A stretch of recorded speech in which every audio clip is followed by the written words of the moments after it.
নমস্কার বন্ধুরা, জানা goat farm and agriculture YouTube channel থেকে আমি কানন কুমার জানা আপনাদের প্রত্যেককে সুস্বাগতম জানাই। তো দেশের ভিতরে দেশের বাইরে থেকে যে যেখান থেকে যে অবস্থায় আমাদের ভিডিওটা দেখছেন, চেষ্টা করবেন ভিডিওটা না টেনে প্রথম থেকে শেষ অবধি কিন্তু অবশ্যই দেখার জন্য।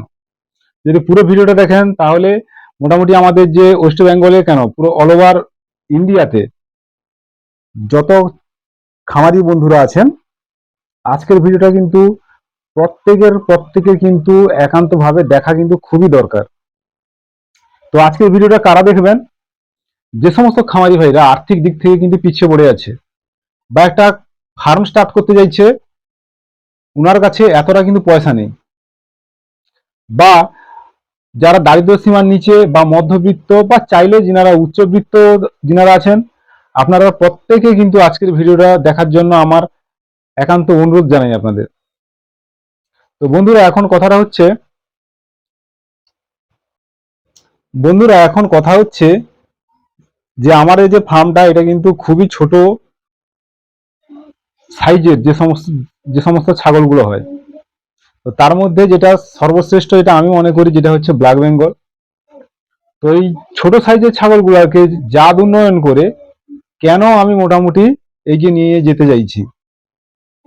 বন্ধুরা এখন কথা হচ্ছে, আজকে শুধু গরু ছাগল নয়, প্রত্যেকেরই মানে প্রত্যেকটা জীবেরই কিন্তু আস্তে আস্তে দেখবেন জাত উন্নয়ন করানো হচ্ছে। আগে দেখবেন আমাদের মা ঠাকুমারা যিনারা গরু রাখতো, দেখবেন একটা দুটা করে প্রত্যেকের ঘরে দেখবেন দেশি গরু থাকতো, যেগুলো দেখবেন দুধ সারাদিনে 1 থেকে 1.5 লিটার হাইস্ট দিত, এর বেশি দিত না। কিন্তু ওই দুধের কিন্তু ফ্যাট পার্সেন্টেজ থেকে শুরু করে, বা ওই দুধের টেস্ট থেকে শুরু করে, বা ওই দুধের যে গুণগত মান যেগুলো ছিল ওইগুলো শুরু করে, বর্তমান দিনের চাইতে কিন্তু অনেক কিন্তু ভালো। তো পরিসংখ্যান দিক দিয়ে যদি দেখা যায়, আগে যেরকম জনসংখ্যা কম ছিল, সেই অনুযায়ী যদি একটা মানুষের ঘরে যদি দুটো তিনটে করে যদি দেশি গরু যদি থাকতো, তাহলে ওইখান থেকে যদি একটা একটা গরু যদি 1 থেকে 1.5 লিটার যদি দুধ দিত, যদি 1 কিলো দুধ হয় তাহলে তিনটা গরু 3 কিলো, যদি 1.5 কিলো করে যদি দুধ হয় তাহলে 4.5 কিলো কিন্তু দুধ হতো।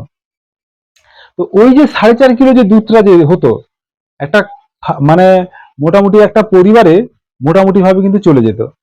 আর ওই আগেকার দিনের যে গরুর যে দুধের যে গুণগত মান, বর্তমান গরু দুধের গুণগত মানের চাইতে বহু গুণ কিন্তু ভালো ছিল। তার কারণ কি?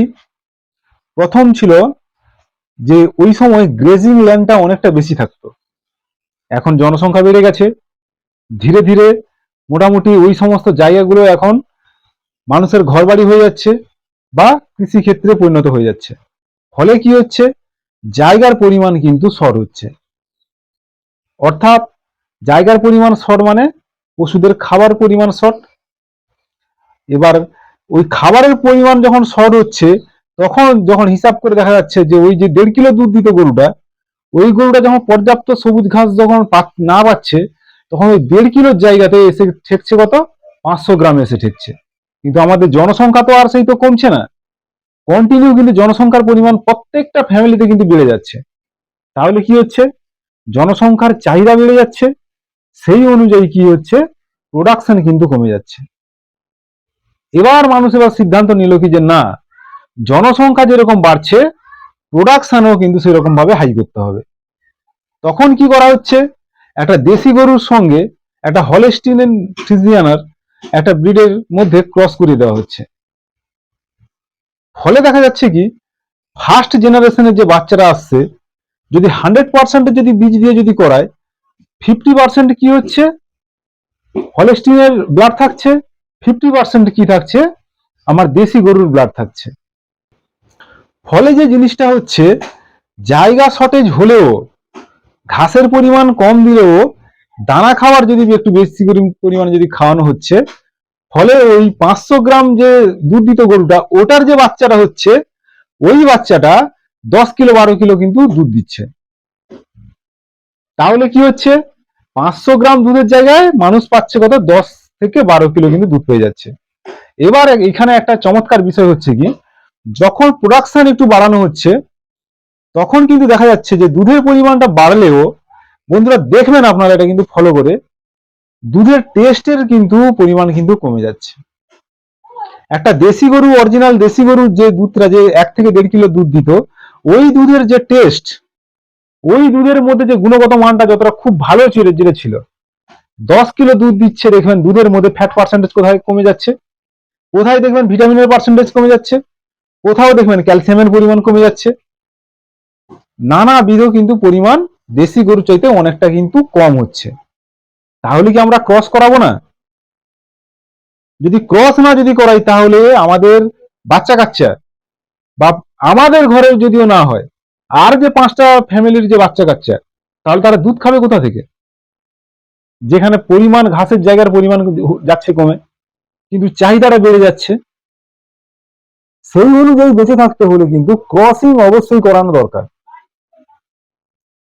এবার আমি আমার এই ব্ল্যাক বেঙ্গল ছাগলদেরকে সিরোহি দিয়ে কেন ক্রস করাচ্ছি? বন্ধুরা দেখবেন, ব্ল্যাক বেঙ্গল ছাগলের যে টেস্ট, যিনারা ব্ল্যাক বেঙ্গল ছাগল খায় ওনারা কিন্তু জানেন, অন্যান্য ছাগলের যে টেস্ট যিনারা খান ওনারা কিন্তু বোঝেন। তো এখন কথা হচ্ছে কি, ব্ল্যাক বেঙ্গল ছাগলের যে মাংসের মধ্যে দেখবেন ফ্যাটের যে পরিমাণটা, চর্বির যে পরিমাণটা, ওটা দেখবেন অনেকটা কম থাকে। আর রাজস্থানের যে সিরোহি, যেটা যেটা আমি নিয়ে এসেছি, ওটাদের মধ্যেও দেখবেন বন্ধুরা, লম্বা চওড়া ছাগল হলেও, ওজনে বেশি বাড়লেও দেখবেন তাদের শরীরেও কিন্তু ফ্যাট অনেকটা কম হয় অন্যান্য ছাগলের তুলনায়। এবার ফ্যাট কাদের পরিমাণে বেশি হয়? যমুনাপাড়ি ব্রিডের মধ্যে দেখবেন বন্ধুরা, ফ্যাট পার্সেন্টেজ কিন্তু বেশি হয়। আপনাদের এলাকায় মানুষ কোন ছাগলটা খুঁজছে, সে প্রতিপালনের বিষয় হোক বা মাংস পারপাসে যদি হয়, সেটা প্রথমে আপনি খুঁজে বের করেন। ওইটা যদি আপনি খুঁজে বের করাতে পারেন, তাহলে আপনি কিন্তু 50% সফল খামারি ওইখানেই কিন্তু হয়ে গেছেন। এখনো আমাদের ওয়েস্ট বেঙ্গলে অনেক জায়গা আছে যেখানে শুধুমাত্র ব্ল্যাক বেঙ্গল ছাগলই শুধু খায়। তার স্বাদ, তার গন্ধ, তার মধ্যে যে গুণগত মান যেগুলো যে থাকার কথা, যেসব এলাকায় মানুষ শুধুমাত্র ব্ল্যাক বেঙ্গল ছাগলই খায়, আপনাদের বারবার বলছি ওই সমস্ত জায়গাতে ক্রসিং করাতে যাবেন না। কারণ আপনার মার্কেট চায় পিওর ব্ল্যাক বেঙ্গল। আপনি যদি ওইখানে ক্রস যদি করিয়ে দেন, তাহলে প্রোডাকশন তো আপনি করবেন, কিন্তু বিক্রি করবেন কোথায়? আপনার ছাগল তো আর সে দিল্লি বোম্বাই যাবে না। আপনার ছাগলটাকে আপনার সে লোকাল মার্কেটেই কিন্তু আপনাকে বেচতে হবে। বা আপনার যদি ফিমেল ছাগল হয়, তাহলে আপনার লোকালিটি যে যিনারা প্রতিপালন করবেন, উনারা যে ছাগলটার চাহিদা থাকবে, উনারা কিন্তু ওই ছাগলটাই কিন্তু প্রতিপালন করবেন। আপনার ওইখানে ব্ল্যাক বেঙ্গল ছাগলই চায়, আপনি সেখানে ক্রস ছাগল ঢুকিয়ে দিলেন, প্রথমত প্রোডাকশন করলেন, মার্কেটে আপনি বিক্রি করতে পারলেন না। আপনি একটা ছোট একটা খামারিকে দিলেন, সে খামারি কিছুদিন রাখার পরে সেখান থেকে প্রোডাকশন হলো। ওই খামারি যখন বিক্রি করতে না পারবে, তখন আপনার ওই এলাকায় আপনার একটা ফেস কিন্তু খারাপ হয়ে যাবে। আপনি একদম ছাগল চাষি, ছাগল বিক্রি করেন বা ছাগল একটা প্রতিপালন করেন, আপনার এলাকায় আপনার যে একটা ফেস আছে, ওই ফেসটা কিন্তু আপনার নষ্ট হয়ে যাবে। আমাদের এসব এলাকায়, আমাদের পূর্ব মেদিনীপুর সাইডে এলাকায় যত দেখবেন কাটাই দোকান আছে, বন্ধুরা আমি আমার ফার্মটা বানিয়েছি এলাকা চয়েস করে, আমার এলাকায় কি চাইছে, আমার এলাকার মানুষ কোন মাংসটা চাইছে, বা আমার এলাকায় মানুষ মোটামুটি দেখছি যে কোনটা টেস্ট চাইছে, এইটা একটু ভেরিফাই করে দেখে আমি সিরিয়াল ব্রিডটাকে সিলেকশন করেছি। কারণ ব্ল্যাক বেঙ্গলের মধ্যেও দেখবেন ফ্যাট পার্সেন্টেজ কম, সিরোহির মধ্যেও দেখবেন ফ্যাট পার্সেন্টেজ কম। এবার একটা কথা হচ্ছে, রাজস্থানে একটু আপনি যান, দেখবেন ওই সমস্ত এলাকায় বহু মানুষ ছাগল মাংস খাচ্ছে, প্রায় প্রচুর মানুষ ছাগল মাংস খায়। একটা একটা ছাগল 1 কুইন্টাল 1.5 কুইন্টাল করে ছাগলের মাংস ওজন হয়। কিন্তু বন্ধুরা আপনি বাস্তবে গিয়ে দেখবেন, ওই রাজস্থানের লোকগুলোর যে চেহারা, অনেকটা কিন্তু দেখবেন রোগা পাতলা। তারা কি খেতে পায় না, না তাদের মাংসের মধ্যে গুণগত মান নেই? দেখা গেছে তারা বেশিরভাগটাই যে ছাগল মাংস খাচ্ছে, সিরোহির মাংসটা তারা দেখবেন বেশিরভাগটাই খাচ্ছে। আর সিরোহি মাংসের মধ্যে দেখবেন ফ্যাট পার্সেন্টেজ কম থাকে। আর ফ্যাট পার্সেন্ট যখনই কম থাকবে, এত প্রচন্ড গরমেও রাজস্থানের লোকগুলো যে মাংসগুলো যে খাচ্ছে ফ্যাট পার্সেন্টেজ কম থাকার জন্য দেখবেন ওই সমস্ত সাইডের লোকগুলো অনেকটা কিন্তু রোগা পাতলা হয়। আরো একটা জিনিস দেখবেন যে যার শরীরে ফ্যাটের কন্টেন্টটা বেশি থাকবে সে কিন্তু দেখবেন বেশি গরম সহ্য করতে পারবে না। সে মানুষ হোক, গরু হোক, ছাগল হোক, ভেড়া হোক। দেখবেন বন্ধুরা, রাজস্থানে এত বড় বড় সিরোই ছাগল হলেও তাদের মধ্যে দেখবেন হিট স্ট্রোক হয়ে মরার চান্স খুব কম। কারণ যার শরীরে চর্বি বেশি থাকবে তার শরীর গরম তত বেশি থাকবে। কিন্তু ওয়েদার ভিত্তিক রাজস্থানের ক্ষেত্রে সিরোই ব্রিডটা এত গরম থাকা সত্ত্বেও কিন্তু দেখবেন মর্টালিটি অনেক কম। রাজস্থানের জন্য বেস্ট হচ্ছে সিরোই। তা বলে কি আমার ওয়েস্ট বেঙ্গলে সিরোই চাষ হবে না? 100 বার হবে, কে বলছে হবে না। প্রথম যেটা হচ্ছে গিয়ে যে সিরোইটা কি চাইছে সেটা কিন্তু আপনাকে বুঝতে হবে। রাজস্থানের চাইতে আমাদের ওয়েস্ট বেঙ্গলে কিন্তু তাপমাত্রার পার্সেন্টেজ কম। এবার আমি কেন সিরোইর সঙ্গে ব্ল্যাক বেঙ্গলের ক্রসটা করালাম? ফার্স্ট হচ্ছে আমার এই এলাকায় আমি যে ফার্মটা বানিয়েছি এটা কিন্তু মিট পারপাসে ফার্মটাকে বানিয়েছি। প্রথম হচ্ছে আমার এখানে ব্রিডিং হবে, প্রোডাকশন হবে, এবং বাইরে যদি মাংস না যায় আমার লোকালিটি যিনারা কসাই হিসাবে যেগুলো মাংস কাটিং করে উনারা আমার বাড়িতে আসবে, ছাগল কিনবে, ছাগল নিয়ে গিয়ে তারা জবাই করে খাবে বা কেটে কাটাই দোকানে তারা বিক্রি করবে। এবং আমাদের এই এলাকায় ব্ল্যাক বেঙ্গল এবং ব্ল্যাক বেঙ্গলের চাইতে একটু বড় সাইজের যেগুলো হয়, মানে 30 কিলো 40 কিলো হাইয়েস্ট। আমি যদি একটা সিরোহির সঙ্গে যদি ব্ল্যাক বেঙ্গলে যদি ক্রস করে আমার যে মেল বাচ্চাগুলো যে হবে 40 থেকে 50 কিলোর উপরে কোনোদিনও যাবে না। যদি আমি ব্রিডিং সেটআপে যদি তাদেরকে রাখি, ফ্যাটেনিং যদি না করি, তাহলেও 1 থেকে 1.5 বছর যদি রাখা হয় তাহলে মোটামুটি ওই 40-50 কিলো 60 কিলো কাছাকাছি এর ভিতরে থাকবে। এবার আমি 60 কিলো অবধি কেন রাখতে যাব? আমার একটা হিসাব হচ্ছে আমি ছাগলদেরকে প্রথমত যে ব্রিডিং করালাম এখানে 50% যেন ব্ল্যাক বেঙ্গলের ব্লাড থাকে, 50% যেন সিরোহি ব্লাড থাকে। ফলে রেজাল্টটা যে আসবে, যে এই মাংসটা খাবে তার মধ্যে থাকবে ব্ল্যাক বেঙ্গলের দেখবেন যে দুধের মতো যে একটা সেন্ট থাকে, ওই সেন্টের পার্সেন্টেজ কম হলেও দেখবেন থাকবে। একদমই যে পুরো মুক্ত হয়ে যাবে তা কিন্তু নয়। যেখানে 100% পেত সেন্টটা সেখানে 50%ও যদি পায় তবুও লোক বলবে যে হ্যাঁ এখানে ব্ল্যাক বেঙ্গলেরও ব্লাড আছে। কিন্তু বড় বিট যদি আমি কেটে যদি এখানে যদি সেল আউট যদি করি তাহলে ওই যে টেস্টটা ওইটা কিন্তু এতটা থাকবে না। আর যখনই ওই টেস্টটা থাকবে না তখন কিন্তু আপনার যে ছাগলগুলো এখানে মোটামুটি মার্কেটিং করা কিন্তু অনেকটা কিন্তু কষ্ট সাপেক্ষ কিন্তু হয়ে যাবে। এখানে আরো একটা ব্রিড কিন্তু চলবে, যেটা হচ্ছে কি বারবারি ব্রিড। বারবারি ব্রিডের টেস্টও কিন্তু মোটামুটি খুব ভালো। তবে আমাদের এই এলাকায় মানুষ বারবারি ছাগলটা তো একটু কস্টলি আর হরিণের মতো দেখতে, তো হয় কি ঘটনাটা, মানুষ হুট করে ওই মানুষ মানে ওই ছাগলের মাংসটাকে চয়েস করতে চায় না যতটা ব্ল্যাক বেঙ্গল বা ব্ল্যাক বেঙ্গল থেকে যে ক্রস যেগুলো যে হবে। তবে যে এটা আমার এখানে চললো না বলে যে আর কোথাও চলবে না তা কিন্তু নয়, সমস্ত ছাগলেরই কিন্তু মার্কেট খুব ভালো আছে। এবার স্থান ভিত্তিক কথাটা বারবার একটু কিন্তু মনে রাখা দরকার আছে, এটা কিন্তু স্থান ভিত্তিক।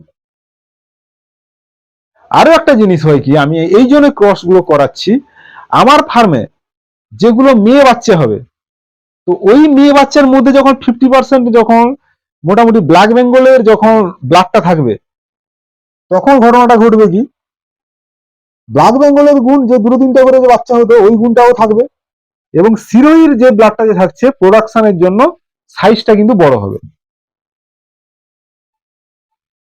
তাহলে আমার সঠিক সময় যেরকম ব্ল্যাক বেঙ্গল হিটে আসে হয়তো বেশি যাবে সময়টা, তাহলেও মোটামুটি ব্ল্যাক বেঙ্গলের গুণও থাকছে এবং সিরোহির গুণও থাকছে, দুটো সংমিশ্রণে একটা ব্রিড আমি বানাতে চাইছি।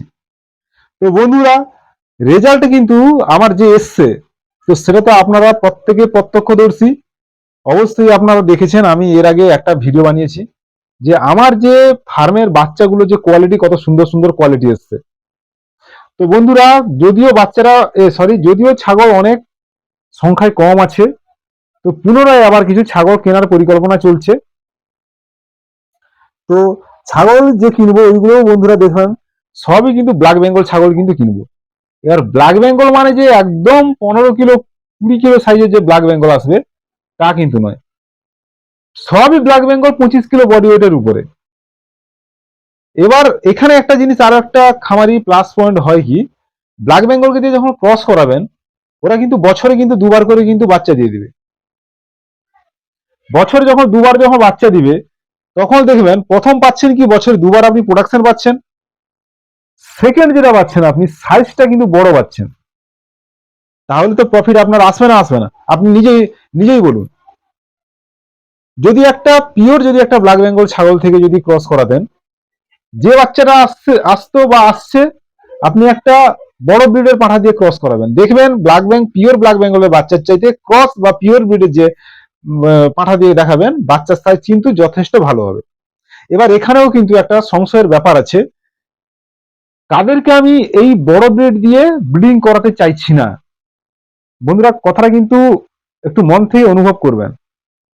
কথাটা কি, যখন দেখবেন একটা ছোট সাইজের ব্ল্যাক বেঙ্গল ছাগল 15 কিলো 20 কিলো সাইজের যদি ব্ল্যাক বেঙ্গল থাকে, তাকে বড় ব্রিডের চাইতে, মানে যে পিওর ব্রিডের যে আমার যে সিরোই বাচ্চা ছাগলটা যে আছে, এটা দিয়ে যখন ক্রস করাবেন, অনেক ক্ষেত্রে কি হয়, সাইজ তো ছোট, পেটের ভিতরে যখন বাচ্চার সংখ্যা যখন বা বাচ্চার সাইজ যখন বড় হয়, প্রচুর পরিমাণে ধকল কিন্তু তাকে নিতে হয়। তো এইরকম যদি কন্ডিশন যদি কোথাও যদি থাকে, তাহলেও কিন্তু আপনাদের চিন্তা করার কিন্তু কোনো দরকার নেই। এবার প্রশ্ন করতে পারেন, তাহলে কানন্দা, তাহলে আমি তাহলে করবো কি? আমার তো ছোট সাইজের ব্ল্যাক বেঙ্গল, আমি তাহলে কোন ব্রিডার দিয়ে রাখবো? আমার এলাকায় যদি ক্রস ছাগল যদি মানে ব্ল্যাক বেঙ্গল 50% থাকবে আর তার চেয়ে একটু উন্নত থাকবে, তাহলে কোন ব্রিডার আমি রাখবো? বন্ধুরা, একটা কথা হচ্ছে কি, আপনারা একটা ব্রিড আপনাকে সিলেকশন করুন। যে আমি যেরকম করেছি সিরোহি ব্রিড, এই সিরোহি ব্রিডের সঙ্গে ব্ল্যাক বেঙ্গল যে ক্রস যে হয়েছে, ফার্স্ট জেনারেশনের যে বাচ্চারা এসছে, এতে 50% আছে সিরোহি ব্লাড আছে, আর 50% আছে দেখবেন ব্ল্যাক বেঙ্গলের ব্লাড। এই যে 50% black Bengal blood, 50% Sirohi blood, এই দুটো ব্লাডের সংমিশ্রণে যে বাচ্চারা যে আসছে, প্রথম হচ্ছে এই বাচ্চারা ব্ল্যাক বেঙ্গলের মতোই কিন্তু এগ্রেসিভ থাকবে। সেকেন্ড হচ্ছে কি, ছোট সাইজে যে সমস্ত ব্ল্যাক বেঙ্গল গুলোকে এই পাঠাটা দিয়ে কিন্তু আপনারা অনায়াসে ক্রস করাতে পারেন, এতে কোনো সমস্যা হওয়ার চান্স খুবই কম। এবং বাচ্চারা যে আসবে, ওই বাচ্চারার 75% থাকবে ব্ল্যাক বেঙ্গল এবং 25% থাকবে সিরোহি।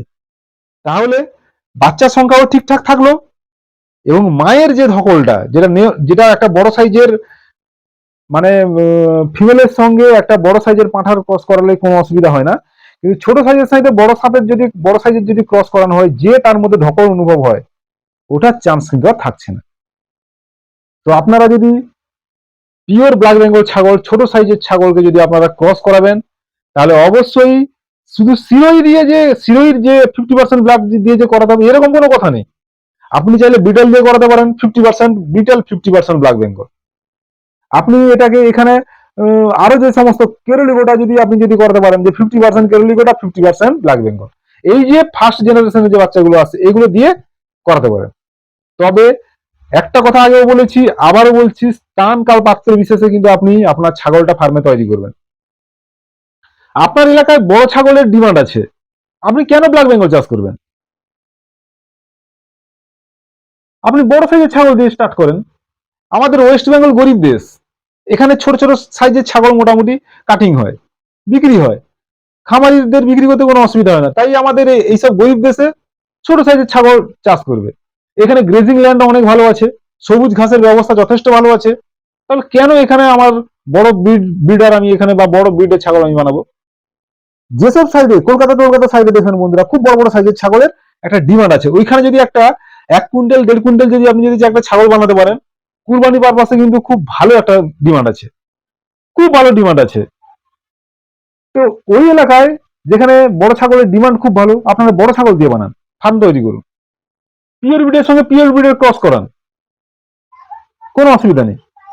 বা একটা শুধু পিওর ব্রিড করেন, পিওর ব্রিডের সঙ্গে পিওর ব্রিড মানে আপনি যদি মনে করেন বড় সিরোই একটা ফিমেল 1 কুইন্টাল 90 কিলো একটা সিরোই ফিমেলের সঙ্গে আপনি যদি মনে করেন একটা বিটেলের 1 কুইন্টাল বডি ওয়েটের যে মেল গুলো ক্রস করাতে পারেন, তাতে রেজাল্ট খুব ভালো আসবে এবং সাইজও বড় হবে, বাচ্চার কোয়ালিটি ভালো হবে। যদি মনে করছেন যে না আমি এসব কিছু করবো না, আমি একদম পিওর ব্রিডের উপর কাজ করতে চাই, তাহলে পিওর সিরোই ব্রিডের একটা ফার্ম বানান, পিওর বিটেলের ফার্ম বানান, কোনো অসুবিধা নেই। আমার পূর্ব মেদিনীপুর হচ্ছে গরিব দেশ, এখানে মোটামুটি মানুষ বড় ব্রিডের সাইজ পছন্দ করে না। সব কাটিং পারপাসে এখানে বেশিরভাগ ছাগলই বিক্রি হয়, ছাগল সে দিল্লি মুম্বাই যায় না। এখানে ব্ল্যাক বেঙ্গল এবং তার চাইতে একটু উন্নত মানের যে হয়, মানে ব্ল্যাক বেঙ্গলের চাইতে একটু বড় 40-50 কিলো সাইজ হলে এনাফ। তো এই সমস্ত ছাগল এখানে মার্কেট ভালো থাকার জন্য আমি ছোট ব্রিডের সঙ্গে বড় ব্রিডের ক্রস করাচ্ছি। তো বন্ধুরা ক্লিয়ার? বহু খামারি ভাই আমাকে এটা নিয়ে যে প্রশ্ন করেছিলেন, তাই আপনাদের মোটামুটি আজকে প্রশ্নের সমাধান আশা করি আমি দিতে পেরেছি। তো পরিশেষে একটা কথা বলি, যেখানে যে খামারি মোটামুটি যে ব্রিডের নিয়েই ছাগল ফার্ম করুক, সমস্ত ব্রিডই ভালো। স্থান কাল পাত্রের বিশেষে যদি ছাগল পছন্দ করেন, ছাগল চয়েস করেন, তাহলে আপনার খামারটা অবশ্যই কিন্তু এগিয়ে যাবে, এটা কেউ রুখতে পারবে না। তাদের সঠিক পরিচর্যা, সঠিক খাদ্য, সঠিক বাসস্থান সব যদি আপনি ঠিকঠাক দেন, তাহলে ছাগলই একটা একমাত্র জীব যেখানে মোটামুটি লসের পার্সেন্টেজ কিন্তু খুবই কম। ইউটিউব দেখে বড় বড় ছাগল দেখে আপনি বড় বড় ছাগল নিয়ে ফার্ম বানালেন, ছাগল সম্পর্কেই কিছু জানলেন না, নেমে পড়লেন ছাগল চাষে, তাহলে আপনার ফার্মটা এগোবে কোথায়? দাঁড় করাবেন কি করে? প্রত্যেকটা পদে পদে আপনাকে বাধার অতিক্রম করতে হবে। বন্ধুরা ভিডিওটা যদি আপনাদের ভালো লাগে অবশ্যই লাইক শেয়ার এবং কমেন্ট করবেন, এবং পারলে অবশ্যই চ্যানেলটাকে কিন্তু সাবস্ক্রাইব করে দিবেন। ভালো থাকবেন, সুস্থ থাকবেন, আর কন্টিনিউ জানা গোট ফার্ম অ্যান্ড এগ্রিকালচারের ভিডিওগুলো কিন্তু আপনারা নিত্যদিন দেখতে থাকবেন। নমস্কার, অজস্র অজস্র ধন্যবাদ।